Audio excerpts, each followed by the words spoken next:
تو پرچون کی اتنی دکانیں نہیں بنا سکتی. نمل یونیورسٹی نے ورلڈ کپ 76 سال ہو گئے ہیں، اب تک کا اکلوتا اژدہا سیاسی اژدہے ان کی موجودگی میں اس نے تیسری پارٹی بنائی اور ان کی گردنوں پہ سوار ہو گیا. آج ان دونوں کی کوئی اوقات نہیں ہے. پاکستان کی تاریخ میں بھٹو سمیت ایک خاص حوالے سے میں بات کر رہا ہوں، اس کو سمجھنے کی کوشش کریں. ٹھیک.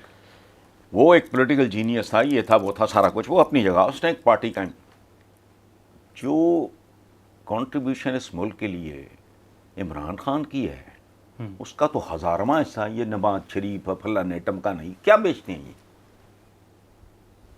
اس نے ورلڈ کپ 76 سال ہو گئے ہیں، اب تک کا اکلوتا وہ کیا ورلڈ کپ کہتے ہیں اس کو، مجھے کرکٹ کی سمجھ نہیں ہے. جی وہ اس کی کپتانی میں ملا. ٹھیک. وہ انٹرنیشنلی ریکگنائز اسپورٹس مین بنا. بالکل ٹھیک. وہ پاکستان کی عزت اور کریڈٹ جاتا ہے نا سارا. جی. دوسری بات، اس نے جو چین بنائی ہے ہاسپٹلس کی، یہ تو پرچون کی اتنی دکانیں نہیں بنا سکتے لوگوں کی فلاح کے لیے.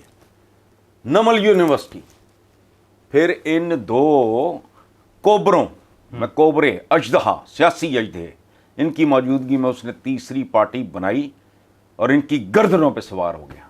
آج ان دونوں کی کوئی اوقات نہیں ہے اس کے سامنے. جنہوں نے الیکشن کرا کے دیکھ لو، ان کی ضمانتیں ضبط ہو جائیں گی. اس وقت بھی یہ جو حلقے تھے نواز شریف وغیرہ یہ تو مشکوک ہیں سارے. ٹھیک. اچھا سر، دوسرا مجھے بتائیے گا کہ الیکشن جیسے بھی ہو گئے، بہرحال حکومت بن گئی، تو مریم نواز میں اتنی ایبلٹی ہے وہ حکومت پنجاب کی چلا پائیں گی یا نہیں؟ کیا لگتا ہے آپ کو؟ اب تک تو مجھے لگتا ہے کہ بہت سطحی اپروچ ہے، کوئی ڈیپتھ نہیں ہے، کوئی لانگ ٹرم نہیں. اچھا. حالانکہ مجھے اس کا افسوس ذاتی طور پہ، شی واز مچ ینگر، ظاہر ہے باپ سے بھی، زرداری صاحب سے بھی، عمران سے بھی. شی از مچ ینگر اور انیشیٹو ہے، سارا کچھ ہے، انرجی ہے. لیکن میرا خیال ہے شی از سراؤنڈیڈ بائی ببونز، جو درباری نہیں ہوتے، کنیزے، غلام نہیں ہوگا. اب تک کوئی مجھے ایک انیشیٹو، اب کو بات ہے کرنے کی کہ یار پنجاب جو صوبے کی آپ چیف منسٹر ہو تو راڈوں کا افتتاح ہو رہا ہے، کو کرنے والی بات ہے یار. موٹر سائیکل پہ پتہ نہیں ڈنڈے لگ رہے ہیں، راڈ لگ رہے ہیں، تو ہے بات. یہ تو کسی اچھا تنور وزٹ کر رہے ہو، او بھائی یہ تو کسی سیکشن آفیسر یا مطلب کسی معمولی گورنمنٹ فنکشنری کا کام ہے. دیکھو وقت قیمتی ہوتا ہے، جتنا آدمی کا منصب یا اس کی حیثیت یا اسٹیٹس ہو، جی بالکل ٹھیک. سوسائٹی میں سیاسی ہو، غیر سیاسی ہو، ٹھیک. انتظامی ہو، غیر، اس کا وقت بہت قیمتی ہوتا ہے. بالکل ٹھیک. میرے جو ویلا بندہ بیٹھا ہے خیر ہے، وہ بھائی آپ اگر سائنٹسٹ ہو، آپ اگر فلاسفر ہو، آپ اگر بڑے رائٹر ہو، آپ منٹو ہو، آپ چیف منسٹر ہو، آپ چیف سیکرٹری ہو، تو تمہارا وقت بہت قیمتی ہے. بالکل ٹھیک. وہ ان کاموں کے لیے نہیں ہے، لیکن لوگوں کو اٹریکٹ کرنے کے لیے مجھے نہیں لگتا. اب تک کی پرفارمنس اگر دیکھوں، پہلی بات تو یہ ہے کہ اٹ از ٹو ارلی. ابھی جمعہ 8 دن ہوئے ہیں بالکل ٹھیک. مریم کو آئے، تو اس لیے کامنٹ کرنا نہیں. لیکن جتنا اب تک کہتے ہیں نا کہ بچے کے وہ پالنے سے پہچانے جاتے ہیں اس کے رویے کی یہ کرے گا. جی جی بالکل ٹھیک. وہ ہونہار بربا کے چکنے چکنے پات، اس طرح کے بڑے محاورے ہیں، انگریزی میں بھی ہیں. ٹھیک ہے. Childhood indicates your youth and your youth indicates your old age. سیدھی سی بات ہے. ٹھیک ہے.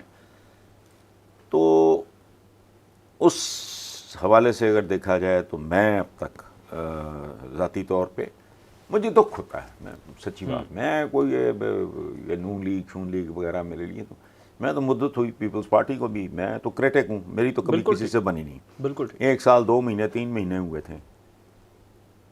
پی ٹی آئی کو میں نے اسٹریٹ آئی ٹک دم آن. بالکل. اور مجھے انہی کے اندر میں سے لوگوں نے بتایا کہ بنی گالا میں بیٹھ کے کچھ لوگوں نے میرے بارے میں بکواس کی. اچھا. عمران نے شٹ اپ کال دی اور کہا تم بکواس کر رہے ہیں، وہ سچ لکھ رہا ہے. اچھا. ہاں عمران خان نے ان میں ہاں بھائی، چونکہ اس کو میرے مزاج کا پتہ ہے. ٹھیک. بالکل ٹھیک. تو اس نے کہا جو اس نے لکھا ہے اس میں کیا غلط ہے، یہ اسد عمر شسد عمر یہ وہ اس طرح کا، میں نے مجھے اب یاد نہیں، وہ ریکارڈ پہ ہے. ٹھیک. جنگ میں کالم پاکستان کا سب سے بڑا اخبار ہے، وہ نکالا جا سکتا مہینے نے. اچھا پھر جب مینار پاکستان کا ہوا تو اس کے دوسرے تیسرے دن میرا کالم تھا، وہ بھی جنگ میں ہے، میں نے پریڈکٹ کیا تھا کہ عمران ساؤنڈ بیریئر، مینار پاکستان جی والے، جی کہ وہ ساؤنڈ بیریئر توڑ چکا ہے۔ ٹھیک ہے اگلا میرا جملہ پتہ کیا تھا؟ جی اور اب مولے نو مولا نہ مارے تے مولا نہیں مردا، یعنی اپنے ساتھ اب جو کرے گا عمران ہی کرے گا، بالکل ٹھیک، باقیوں کی اوقات نہیں ہے، اور نہیں نکلی۔ بالکل ٹھیک۔ یہ نون لیگ، یہ تو پیپلز پارٹی میں کیا کر لیا ہے انہوں نے؟